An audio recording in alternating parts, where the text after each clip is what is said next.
মাননীয় প্রধানমন্ত্রী নরেন্দ্র মোদীর একনিষ্ঠ সৈনিক নৈহাটি বিধানসভার উপনির্বাচনের বিজেপি প্রার্থী রূপক মিত্র। যেভাবে পৌর নির্বাচনের আগে দেখা গেল যে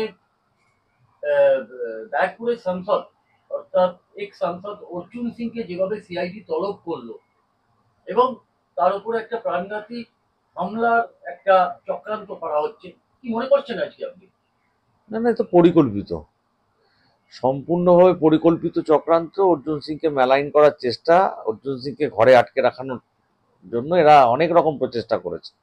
তার মধ্যে এটা একটা প্রচেষ্টা ছিল অর্জুন সিংকে যাতে বাড়িতে গুলিগালা চালিয়ে যাতে এরপরে যাতে বেরোতে না পারে, সেভাবে যাতে উঠতে না পারে। আর সিআইডির চাপটা হচ্ছে যেহেতু উপনির্বাচন, অর্জুন সিং এর মতন নেতা অনেক জায়গায় দৌড়াবে, সেখানে যাবে, এবং নৈহাটির উপনির্বাচন, অর্জুন সিং নৈহাটিতে আসবে বা রণনীতি কি সেগুলো ঠিক করবে, তাতে যাতে মাইন্ড ডিস্টার্ব থাকে। এতে কিছু হবে না। অর্জুনদা 35-40 বছর ধরে শিল্পাঞ্চলে রাজনীতি করছে, এখানকার রাজনীতি সম্বন্ধে অর্জুনদা অনেক অবগত। এসব দিয়ে অর্জুনদাকে তো আটকানো যাবে না, মূর্খামি কাজ করছে, আর কিছুই বলবো না। যেভাবে দেখা যাচ্ছে বিরোধী দলনেতা যেভাবে দৌড়াদৌড়ি করছে চারিদিকে, যেভাবে মিটিং মিছিল করছে, তাকে কি তার রথকে আটকানোর জন্য তৃণমূল ভয় পেয়ে এই কাজগুলো করছে বলে মনে হচ্ছে? না, শুধু বিরোধী দলনেতা কেন, বিরোধী দলনেতাকে আটকাচ্ছে। আজকে সুকান্ত দা তাকে কৃষ্ণনগরে আটকেছে, থানায় নিয়ে গেছে প্রিজন ভ্যানে বসিয়ে। এদের সাহসটা কোন জায়গায় গেছে? একটা পৃথিবীর সর্ববৃহৎ দল, তার পশ্চিমবঙ্গের রাজ্য সভাপতি, তাকে এরকম ভাবে বিনা কারণে, কোনো কারণ নেই, যা খুশিতেই এরা মনে করেছে। এরা পুলিশকে দলদাস ভাবছে, আর দলদাস পুলিশও এদের হয়ে কাজ করছে।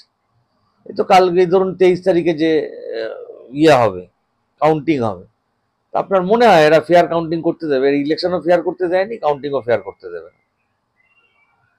যেভাবে আপনাদেরকে হুমকি দেওয়া হচ্ছে, যেভাবে আপনাদের উপরে একটা আঘাত আনার চেষ্টা হচ্ছে, তার মনে করছেন কি যে উপনির্বাচনে সরকার কি ব্যাকফুটে চলে যাচ্ছে বলে এই কাজ করছে? আমরা আমি যবে থেকে বিজেপি করছি, এরকম হুমকি চমকি খেয়েই আমরা ছোটবেলা থেকে বড় হয়ে গেছি। যেমন ছোটবেলায় বাচ্চারা হরলিক্স খেয়ে বড় হয়, আমরা রাজনীতিতে এই হুমকি চমকি খেয়েই বড় হয়েছি। তো হুমকি চমকি যাদের দিলে কাজ হবে তাদেরকে দিক, আমাদের দিয়ে কোনো কাজ হবে না। আমরা বিজেপিতে আছি, বিজেপিতে ছিলাম, বিজেপিতে থাকবো। তো ভয় পাচ্ছে যারা, কি ভয় তো পাচ্ছি, ভয় না পেলে এগুলো এইসব কথা এইসব কেন করতে যাবে? ওই আমরা তো কাউকে হুমকি দিয়ে যাচ্ছি না। আমাদের তো ধরুন পশ্চিমবঙ্গে আমাদের সরকার নেই, এছাড়া তো আমাদের আসামে আমাদের সরকার আছে, উড়িষ্যায় আমাদের সরকার আছে, অন্যান্য রাজ্যে আমাদের সরকার আছে। আপনি দেখুন না সেখানে গিয়ে যে হুমকি চমকি চলে কিনা। একটা রক্তপাতের ঘটনা আপনি শুনতে পান, একটা রিগিং এর ঘটনা আপনি শুনতে পান, ছাপ্পা হচ্ছে শুনতে পান, কোনো মিডিয়া দেখায় যে ছাপ্পা চলছে?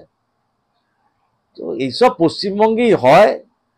সিপিএম এর ছেড়ে যাওয়া শিক্ষা এরা নিজেদের মধ্যে অ্যাডপ্ট করে নিয়েছে, এবং তাতে এরা মাস্টার ডিগ্রি করে আজকে এই জায়গায় পৌঁছেছে। এতে কোনো লাভ হবে না। দাদা, পার্থ ভৌমিক একটা গুরুতর অভিযোগ করেছে, যেভাবে বিহার থেকে আপনার ক্রিমিনাল আনা হচ্ছে, যদি সোমনাথ স্যামের কিছু হয় তার জন্য দায়ী থাকবে অর্জুন সিং। তো আপনার মতামত দর্শকদের জানান। না দেখুন, পার্থ ভৌমিক যেটা বলছেন, তা উনি তো সবার আগে তো ওনার নিজেকে আয়নার সামনে দাঁড়িয়ে প্রশ্ন করা উচিত যে উনি লোকসভা নির্বাচনের আগে ব্যারাকপুরের মানুষকে কি বলেছিলেন। উনি ব্যারাকপুরের মানুষকে বলেছিলেন সন্ত্রাসমুক্ত ব্যারাকপুর উনি উপহার দেবেন। উনি সাংসদ হওয়ার পর ব্যারাকপুরে মানে ঘটে যাওয়া একের পর এক ঘটনা, তার এগেনস্টে পার্থ ভৌমিকের জবাব কি? এক। 2 নম্বর, বাইরের রাজ্য থেকে যে এ রাজ্যে আপনি বললেন যে ক্রিমিনাল আমদানি হচ্ছে, আমরাও বলছি ক্রিমিনাল আসছে, শুধু ক্রিমিনাল না, তার সঙ্গে সঙ্গে অস্ত্রও আসছে। এত প্রচুর অস্ত্র, পুলিশ কি করছে? নাকে তেল দিয়ে ঘুমাচ্ছে আর বিজেপির লোকেদের শুধু কেস দিচ্ছে? এটাই পুলিশের কাজ নাকি? আজকে পুলিশের যে ন্যাক্কারজনক ভূমিকা, এর জন্য দায়ী কে? এর জন্য দায়ী স্বরাষ্ট্রমন্ত্রী। তাহলে তো পার্থবাবু আলটিমেট স্বরাষ্ট্রমন্ত্রীকে চ্যালেঞ্জ করছে, মানে মমতা ব্যানার্জিকে চ্যালেঞ্জ করছে। পার্থবাবুকে ঠিক করে দেখুন পার্থবাবু কি বলতে চাইছে। এখানে অর্জুন সিং এর ভূমিকা কোথা থেকে আসবে? না অর্জুন সিং সরকারে আছে, না অর্জুন সিং এখন সাংসদ আছে। আজকে ধরুন ব্যারাকপুরে যদি ক্রিমিনাল ঢোকে বা ব্যারাকপুরে যদি অস্ত্র ঢোকে, তাহলে সে প্রেসেস কারা দেবে? সে প্রেসেস দেবে এখানকার যিনি সাংসদ আছেন তিনি। ওনার নেতৃত্বেই বাইরে থেকে লোক ঢুকছে, এবং ওনার পুলিশের বদান্যতায় বাইরে থেকে অস্ত্র ঢুকছে, এগুলো ওনার সরকারের ব্যর্থতা। এখানে আমাদের বা আমার নেতাদের বা অর্জুন সিং এর কোন রকম কোনো দূর সম্পর্ক নেই।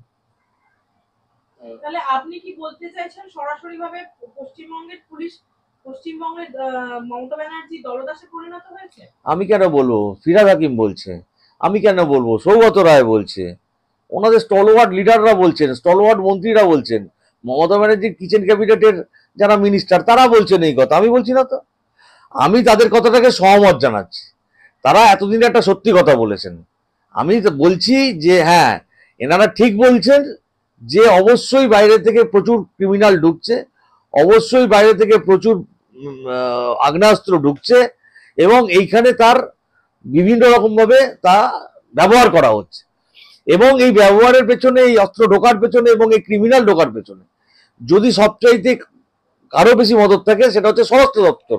সেই দপ্তরের মন্ত্রী হচ্ছেন মমতা ব্যানার্জি, তাহলে দায়ী হচ্ছেন মমতা ব্যানার্জি। তা মমতা ব্যানার্জি যেখানে দায়ী সেখানে তার মন্ত্রীরাই বলছে। এখন মমতা ব্যানার্জির নাম তো তারা মুখে আনতে পারে না, চাকরি চলে যাবে। তো সেই জন্য কার নাম মুখে আনছেন? পুলিশের নাম মুখে আনছেন। পুলিশকে এরা মানে বলির বকরা বানাচ্ছে, আর কিছু না। পুলিশকে আমরা বলবো যে আপনারা একটু সিটধারাটা সোজা রাখুন। আপনাদের সিটধারা মানে আপনারা নিজের যোগ্যতায় চাকরি পেয়েছেন। পশ্চিমবঙ্গের সাধারণ মানুষের ট্যাক্সের পয়সায় আপনার মাইনে হয়, তৃণমূলের বা মমতা ব্যানার্জির বা অন্য কোনো নেতার পয়সায় আপনার মাইনে হয় না। তো আজকে এরা আপনাদের যেভাবে ছোট করছে, যেভাবে অপমান করছে এবং যেভাবে আপনাদেরকে সমাজের সামনে দাঁড় করিয়েছে। আপনি কি ভাবছেন, মানে কিরকম ভাবে দেখছেন দুটো দিকই? কারণ মহারাষ্ট্রেরও সেদিন ভোট, মহারাষ্ট্রের ভোট না, মহারাষ্ট্রের ভোটের রেজাল্টও সেদিন। হ্যাঁ। এবং আপনার আমাদের ঝাড়খণ্ডের ভোটের রেজাল্টও সেদিনই আছে, 23 তারিখ। আমি আপনাকে বলছি দুটো রাজ্যেই আমরা জয়লাভ করব, দুটো রাজ্যে আমাদের সরকার হবে। এবং পশ্চিমবঙ্গে যে 6টা উপনির্বাচন হচ্ছে, এই 6টা উপনির্বাচনে ম্যাক্সিমাম সংখ্যা আমরা জিতবো, কারণ মানুষ এদের সঙ্গে নেই। মানুষ ভুলে যায়নি তাদের রাত দখলের কথা, মানুষ ভুলে যায়নি তাদের রাস্তা দখলের কথা, মানুষ ভুলে যায়নি তাদের প্রতিবাদের সুর, প্রতিবাদের তেজ, প্রতিবাদের জাজ। মানুষ কিচ্ছু ভুলে যায়নি। মানুষের সব মনে আছে। মানুষ যখন নির্বাচনে তাদের ভোটের লাইনে দাঁড়িয়েছে, যারা ভোট দিতে পেরেছে, সবাই তো ভোট দিতে পারেনি, কারণ এরা ভোট লুট করেছে। নৈহাটিতে ব্যাপকভাবে এরা ছাপ্পা চালিয়েছে বিভিন্ন জায়গায়। হ্যাঁ, কতটা ছাপ্পা চালিয়েছে আপনার বলে মনে হয়? দেখুন এক্স্যাক্ট তো বলতে পারবো না, তবে মোটামুটি আমরা যা খবর নিলাম, মোটামুটি ধরুন 1000-20 ছাপ্পা চালিয়ে দিয়েছে এরা। 1000-20 ছাপ্পা এরা মোটামুটি নৈহাটি বিধানসভায় দিয়েছে। তো যাই হোক, যারা ভোট দিতে পেরেছে তারা এদের পক্ষে ভোট দেয়নি। এবং আমি আপনাকে দায়িত্ব নিয়ে বলছি, অনেক তৃণমূলের সিআইসি থেকে শুরু করে অনেক তৃণমূলের বরিষ্ঠ নেতা এবং তার পরিবার এদের এগেনস্টে ভোট দেয়নি, এদের এদের এদের পক্ষে ভোট দেয়নি, এদের এগেনস্টেই ভোট দিয়েছে। প্রয়োজনে নোটাকে ভোট দিয়েছে, আপনি দেখে নেবেন, মিলিয়ে নেবেন নোটার রেজাল্ট। এরা নোটাকে ভোট দিয়েছে, তবু তৃণমূলকে ভোট দেয়নি, সনদ দেখে ভোট দেয়নি, পার্থভৌমিককে ভোট দেয়নি।